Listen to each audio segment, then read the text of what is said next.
Welcome, fair people of YouTube. Today we have some pretty exciting video because the new deck builds, or rather pre-built decks, came out, and we know only one for now, but we know that they are coming. And well, we already had some pre-built decks. They covered the standard packs and Darkness Evolved packs.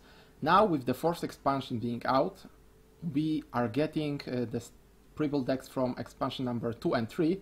So Rise of Bahamut and Tempest of the Gods. So our first pre-built deck that got released, or rather not really released yet, but revealed, is Forest deck, Thorned Anomaly. I will link the official post down in the description if you want to check that, guys. I highly recommend to, but yeah, we'll go over this deck here. So I did record some videos about these decks past in the, with previous pre-built decks, but this time I will change the format a bit. So yeah, let's jump into it, guys. Thorned Anomaly. Alright, so this is the deck list, and I have to say I'm really disappointed, but then I have to also say that what cards could we really have gotten? Because if we look at Bahamut and Tempest for Forest, did we really get anything amazing? I mean, Crystallia Lily is definitely amazing, she's a great card. Entangling Vines, I had some tests with them, I guess in some control decks, maybe, nah, not really. Not really, alright. Beetle Warrior got some use, Selwyn Command got some use. Fairy Knight, by some enthusiasts, I actually am really glad how Fairy Knight has been playing for me, but right now it's just too slow. Pegasus Elf, definitely great tool for control decks. Fairy Cage, of course, the single best card of the expansion. Jungle Warden, great finisher, but again too slow in current meta. Crystallia Erin, great defensive tool, but too slow in current meta. Maya has got some tests, I believe, but well, I wanna say test. He was played in some decks, but he was not really here to stay. And then we have Elf Queen, which is a pretty good card, but why would you heal on turn 7 while you are already dead? So yeah, too slow. And then we have White Wolf, which is of course amazing and meta-defining for some time. And then we have Thorned Anomaly, which is completely a meme card. So I guess out of this entire expansion, Forest got White Wolf and Lily. These are the only two cards that actually got play. Huh, well, yeah, so with that said, I think we can go over the deck, right? The deck contains only cards from Rise of Bahamut, Tempest of the Gods, and basic cards. So you are actually not buying every 40 cards, right? You get some basic cards in the recipe. Well, let's actually count how many. I believe there is like 10 of them. Alright, so Water Fairy basic card, Entangling Vines, 2 bronzes. I mean, you don't really want them if you are a new player, right? Fairy Whisperer base card, Crystallia Lily, alright, you are getting 2 good silvers, that's great. Dryad, I mean playable commons, if you are new, Dryad might actually help you a lot, but in current meta it won't. But then again, we will have nerfs when the decks come out, because if I am not mistaken, the decks will come out exactly in 10 days on 21st of the current month, and that, I believe, is confirmed already. Then we have Sylvan Justice base card, Dark Elf Foil Red base card, Beetle Warrior, great common. Sylvan Command, I mean, that's a 3 mana 2/1 Storm, because you cannot really go above turn 8 in current meta, and even if you go, you have no good targets for your Selwyn, so I mean, if you want to play, then sure, go ahead. Ivy Spellbomb, this was actually considered to be a good card before release of the expansion, because it got released in the same set as Grimnir in the Tempest of the Gods, and this card actually was an answer to Grimnir, so people thought that this may be played because you have to deal with Grimnir. Grimnir was feared as hell before release. And, well, rightfully. Then we have Man-Eating Grove, that's some dust. Goblin Breaker Tina, actually a good card. So you get 1 really good gold, but this is a neutral card, so I don't know if you are that interested in it when you buy a Forest pre-built deck. Then we have some 4-drops, Fina, which is highly playable, definitely good card. Pegasus Elf, Jungle Warden, Mahes Erin. These are your 3 golds, right? These are all your 3 golds? Oh, and I guess the Selwyn Command and Goblin Breaker Tina. Did we actually get neutral golds in previous decks? I don't think in previous pre-built decks we had neutral golds.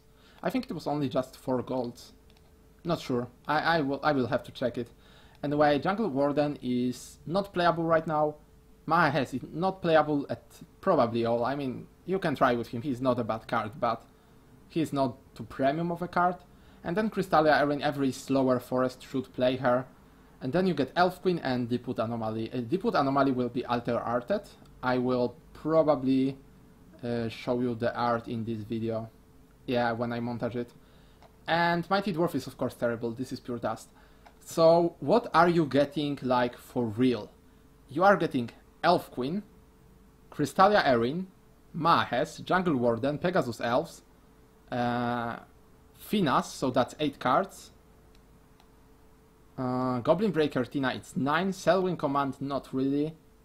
So, and then Crystalia Lily. So you get 11 cards that are playable, and let's say how many? 2 Lilies and Tina and Fina. That's 5 cards which are really good right now. 5 cards which are good and 6 which are playable. So you are literally paying for 11 cards, while most of them are not even golds and legendaries you want. My question for this deck and for cygames is just one. Why would we get these 2 legendaries and not Wolf? Why wouldn't they give us Wolf? Like, I'm pretty sure that Wolf would be much better in this kind of deck. Maybe they wanted this to function as a, you know, solo standout deck, and that's why they didn't want to give in Wolf, because Wolf needs to be built around.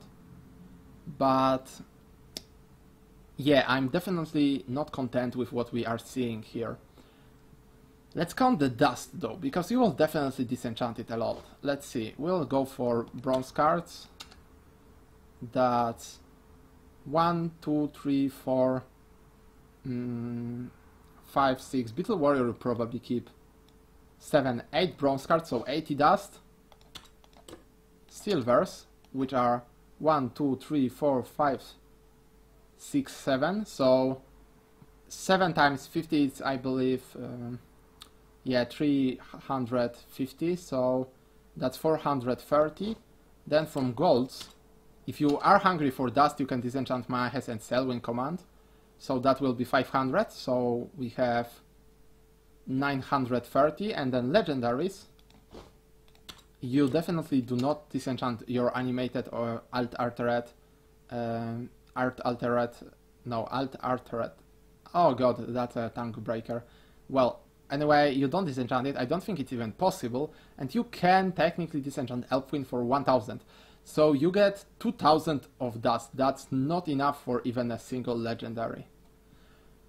Yeah, pre-built decks are not meant to be, you know, a source of dust or devials, right? Pre-built decks are the source of cards that you want to play and the base of a deck that you want to play. Does this actually bring you a lot of dust? No. Does it bring you a lot of playable cards? Also no. So does it function as a stand-alone deck? To check that out, I crafted this list, and I actually had to craft a Deepwood Anomaly, so that's 3,500 dust wasted. But just for you guys, let's see just how good is the Thorned Anomaly deck.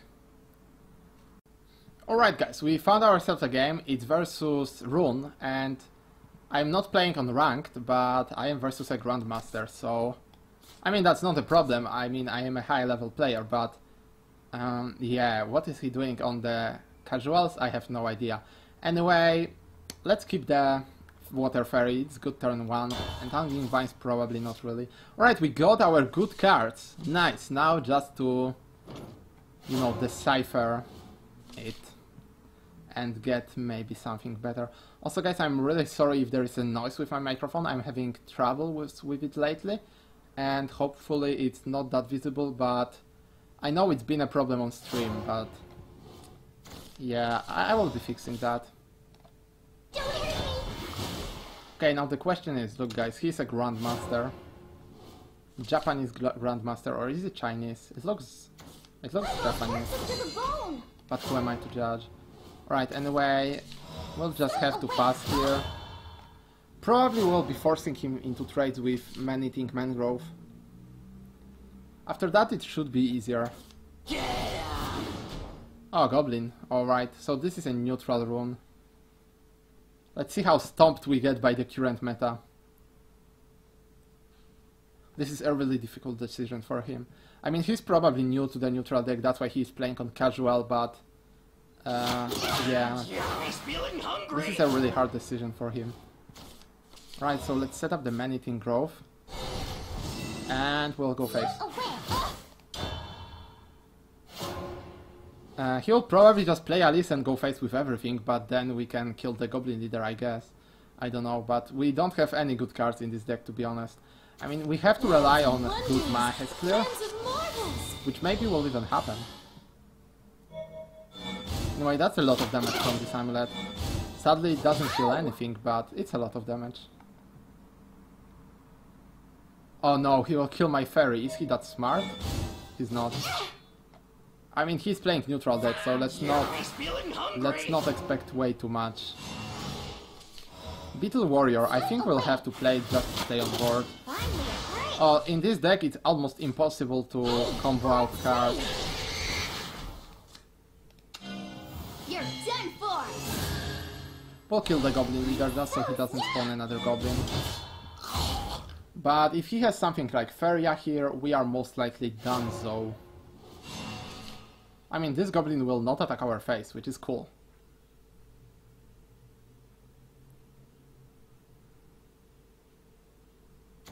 I've got to win. Alice, alright. She's not storming at least.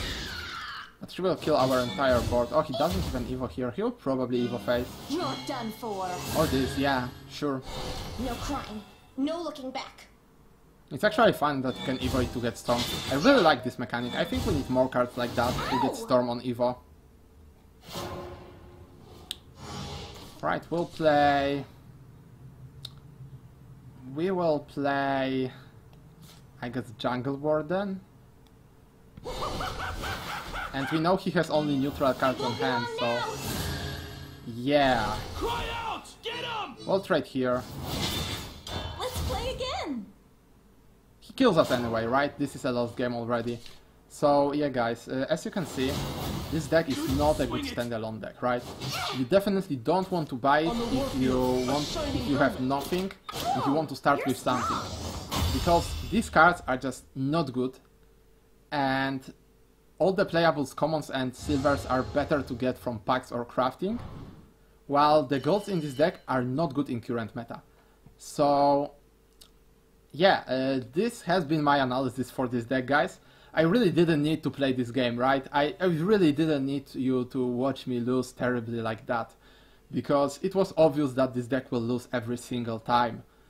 I thought maybe in casual we'll get some of a fight with some meme decks or something, but now we got neutral decks on casual, because you know, he's Grandmaster and he's better than us.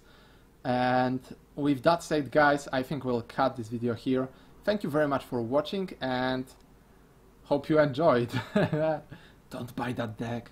Cygames would kill me for this anti-advertisement, but really, you can spend your money better.